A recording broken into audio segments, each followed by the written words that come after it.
रूस और यूक्रेन के बीच जंग और तेज होने वाली है। क्या 3.5 साल की जंग में अब तक दुनिया ने जो तस्वीरें देखी हैं उनसे भयानक मंजर की गवाह दुनिया बनने वाली है। ये सिर्फ सवाल नहीं है बल्कि एक ऐसी सच्चाई है जो धीरे धीरे विस्फोटक आकार लेती जा रही है, क्योंकि अमेरिका और यूरोप की तमाम कोशिशों के बावजूद पुतिन ना तो एक कदम भी पीछे हटने के मूड में है और ना ही कोई कदम उनकी वॉर मशीनरी के आगे बैरियर साबित हो रहा है, जिसका असर ये हो रहा है कि अब सब कुछ पुतिन को तय करना है।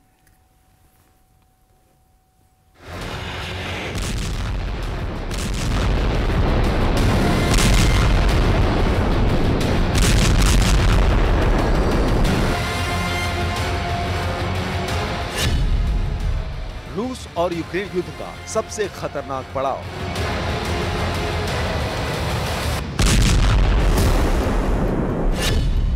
यूक्रेन में उठेगी तबाही की नई लहर।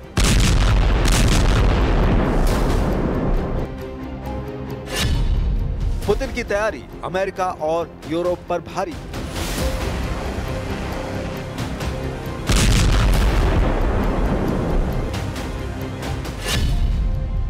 वॉर जोन से आई नए महासंग्राम की आहट।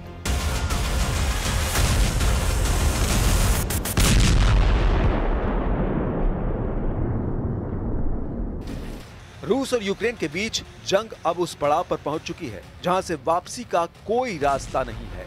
अगर कोई रास्ता है तो वो है किसी की जीत का या फिर किसी की हार का, क्योंकि जो तस्वीरें यूक्रेन के शहरों से आ रही हैं वो यही बता रही हैं कि अब पुतिन की सेना ने यूक्रेन के खिलाफ अपने मिशन को पूरा करने की तरफ कदम बढ़ा दिया है। यानी अभी तक जो जंग की तस्वीरें दुनिया देख रही थी उससे भी भयानक तस्वीरें आने वाली हैं। अभी तक रूस की सेना ने अपने बारूदी तरकश के जिन हथियारों को छिपा रखा था वो अब बाहर आने वाले हैं और ये तस्वीरें इसी तरफ इशारा कर रही हैं। रूस और यूक्रेन की जंग अब उस खतरनाक मोड़ पर है जहां हर अगला कदम विनाश की एक नई कहानी लिख रहा है। I do not even know what to say, honestly. I work at a local market. We know all the local people. They used to shop with us. I have no words. All those children, we watched them as they grew in front of our eyes. It is so difficult, really tough. I have no words to describe it.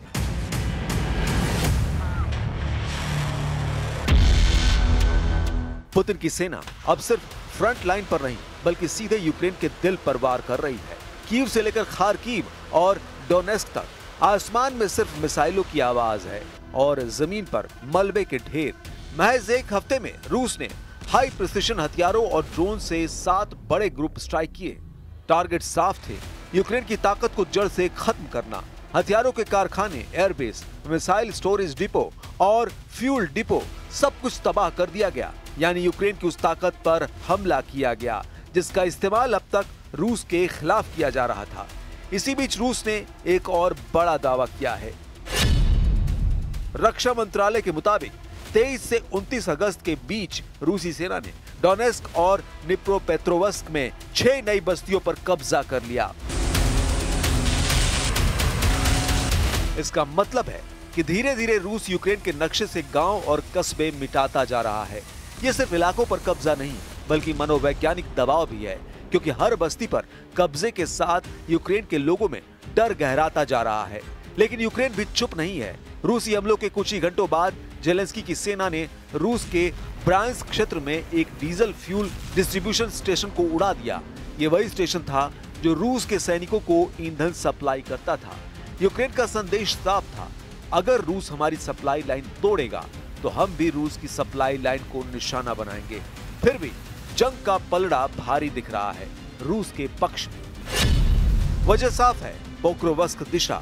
यहाँ रूस ने करीब 1 लाख सैनिक तैनात कर दिए हैं। हथियारों का जखीरा जुटा लिया गया है और यूक्रेनी खुफिया रिपोर्टों के मुताबिक रूस जल्द ही इस दिशा में सबसे बड़ा जमीनी हमला कर सकता है।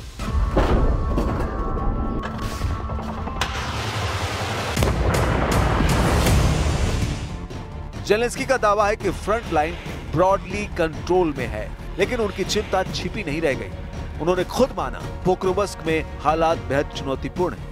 ये वही इलाका है जहां से अगर रूस आगे बढ़ता है तो यूक्रेन के पूर्वी मोर्चे की डिफेंस लाइन ध्वस्त हो सकती है। ये सब मिलकर उस तस्वीर को और साफ करते हैं जिसका अंदेशा दुनिया को पहले ही है कि ये जंग अब रुकने वाली नहीं। रूस और यूक्रेन दोनों ही अपने अपने पत्ते पूरी ताकत से खेल रहे हैं। पुतिन ने अपने सैनिकों को तैयार कर दिया है और यूक्रेन अपने हर जवाबी वार में यह दिखाना चाहता है कि वो अभी भी जंग के मैदान में खड़ा है।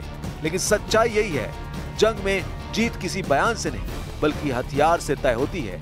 और इस वक्त रूस के हथियार, रूस की ताकत, रूस की रणनीति सब यूक्रेन पर भारी पड़ रही है। आने वाले दिन इस संघर्ष को और भी भयावह बनाएंगे, क्योंकि अब तक जो बम गिरे वो सिर्फ शुरुआत थी।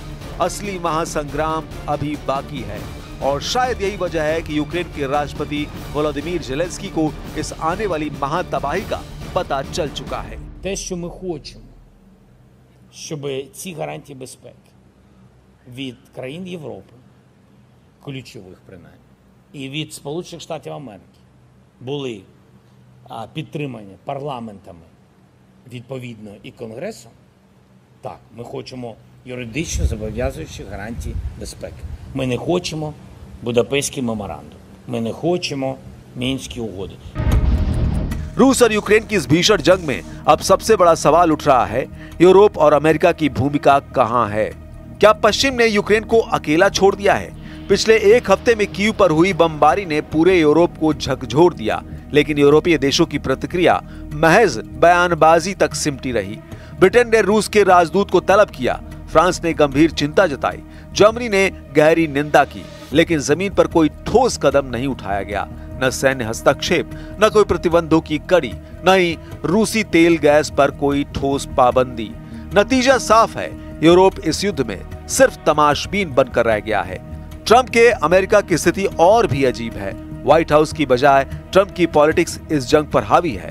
ट्रंप खुद कह रहे हैं, I am not surprised, not happy, लेकिन ये नॉट हैप्पी यूक्रेन की रक्षा नहीं कर सकता। ट्रंप बार बार दावा कर रहे हैं कि अगर वो सत्ता में होते तो रूस यूक्रेन की जंग 24 घंटे में खत्म कर देते।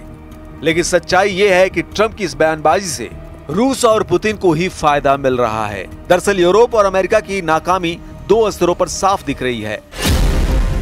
पहला, सैन्य मोर्चे पर यूक्रेन लगातार हथियारों और गोला बारूद की कमी से जूझ रहा है। यूरोपीय देश वादा करते हैं, लेकिन डिलीवरी देर से होती है।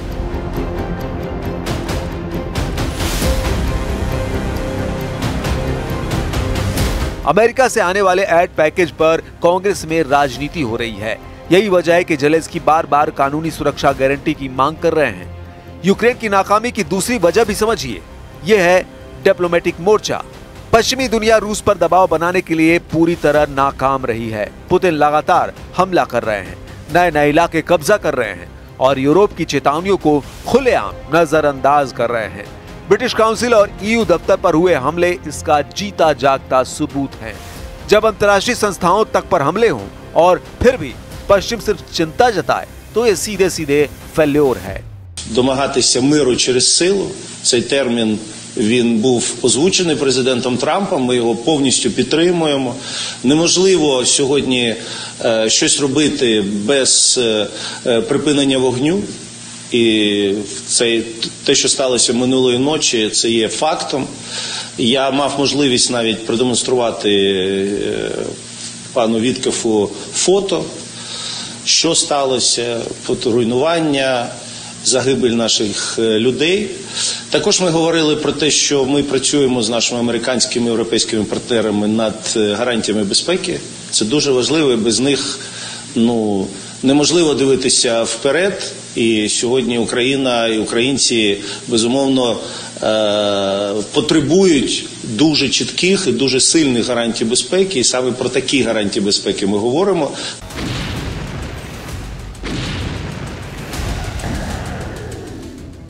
ट्रंप और यूरोप की ये कमजोरी रूस के लिए एक मौका है। पुतिन जानते हैं कि पश्चिम थक चुका है, अमेरिका अपनी राजनीति में उलझा है, यूरोप अपनी आंतरिक समस्याओं, इमिग्रेशन, इकोनॉमिक क्राइसिस और एनर्जी सिक्योरिटी से जूझ रहा है। ऐसे में अगर रूस यूक्रेन में और आगे बढ़ता है तो उसे रोकने वाला कोई नहीं होगा। यही वजह है कि आज दुनिया भर में नैरेटिव बन रहा है कि ट्रंप और यूरोप पूरी तरह फेल हैं। ज़ेलेंस्की को उम्मीद थी कि पश्चिम उनके लिए ढाल बनेगा, लेकिन अब वही पश्चिम सवालों के घेरे में है। इस युद्ध का असली सच यही है कि जब बड़े देश राजनीतिक बयानबाजी और कूटनीतिक दिखावे में उलझ जाते हैं, तब छोटे देश युद्ध भूमि पर अकेले पड़ जाते हैं। और इस वक्त यूक्रेन उसी अकेलेपन का सबसे बड़ा उदाहरण है। लेकिन यह मामला सिर्फ यूक्रेन की बेचारगी तक सीमित नहीं है। ये हालात तमाम चुनौतियों के बीच लगातार बढ़ती रूस की ताकत और पुतिन की मजबूत इच्छा शक्ति की तरफ भी इशारा करते हैं।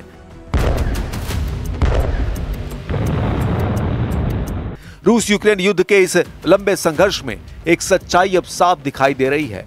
पुतिन हर कदम सोच समझकर, रणनीति बनाकर और धैर्य से उठा रहे हैं। यही वजह है कि आज जंग के मोर्चे पर रूस का पलड़ा पहले से कहीं ज्यादा भारी है। पुतिन की सबसे बड़ी ताकत है उनका धैर्य और विजन। उन्होंने न तो युद्ध में जल्दबाजी दिखाई और न ही अपने संसाधनों को एक झटके में झोंक दिया, बल्कि उन्होंने यूक्रेन को धीरे धीरे थकाने की रणनीति अपनाई। एक तरफ रूस लगातार नई बस्तियों पर कब्जा कर रहा है, दूसरी तरफ वो अपनी ताकतवर मिलिट्री इंडस्ट्रियल मशीनरी को एक्टिव कर चुका है। रक्षा मंत्रालय की रिपोर्ट के मुताबिक सिर्फ पिछले 6 महीने में रूस ने मिसाइल और ड्रोन प्रोडक्शन में 40% तक की बढ़ोतरी कर दी है। इसका मतलब साफ है, जितना ज्यादा युद्ध लंबा चलेगा उतना रूस को फायदा होगा। यही वजह है कि पुतिन अब हर मामले में हाई प्रिसिशन हथियारों और ड्रोन का इस्तेमाल कर रहे हैं। दूसरी ताकत रूस की ऊर्जा राजनीति। यूरोप ने रूस से गैस और तेल खरीदना बंद करने की कोशिश की, लेकिन सच ये है कि रूस ने नए बाजार ढूंढ लिए। चीन, भारत और एशिया के कई देशों में रूसी ऊर्जा की खपत लगातार बढ़ रही है। नतीजा ये कि रूस की अर्थव्यवस्था न सिर्फ टिकी हुई है, बल्कि उसके पास युद्ध को लंबा खींचने के लिए पैसों की कमी नहीं है। पुतिन की तीसरी ताकत है उनका घरेलू मोर्चा। जंग लंबी खिंचने के बावजूद रूस के अंदर पुतिन की पकड़ ढीली नहीं पड़ी। सरकारी आंकड़ों और पश्चिमी खुफिया रिपोर्टों के मुताबिक रूस ने पुतिन के समर्थन का ग्राफ 70% से ऊपर बना हुआ है। यही कारण है कि पुतिन अपने हर बड़े फैसले में बिना दबाव के आगे बढ़ पा रहे हैं।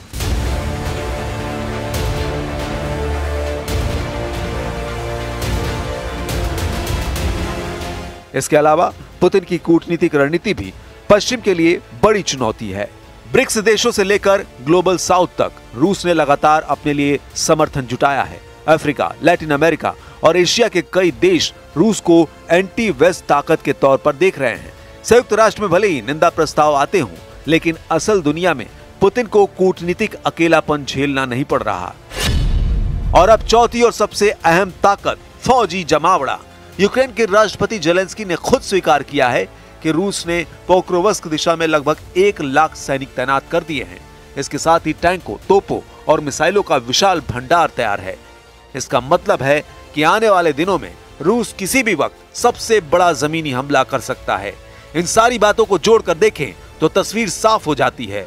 पुतिन न तो थके हैं, न झुके हैं और न ही रुके हैं।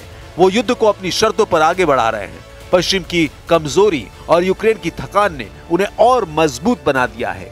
यही कारण है कि आज की दुनिया में ये नैरेटिव मजबूती से उभर रहा है कि अब इस जंग का फैसला पुतिन के बम से होगा।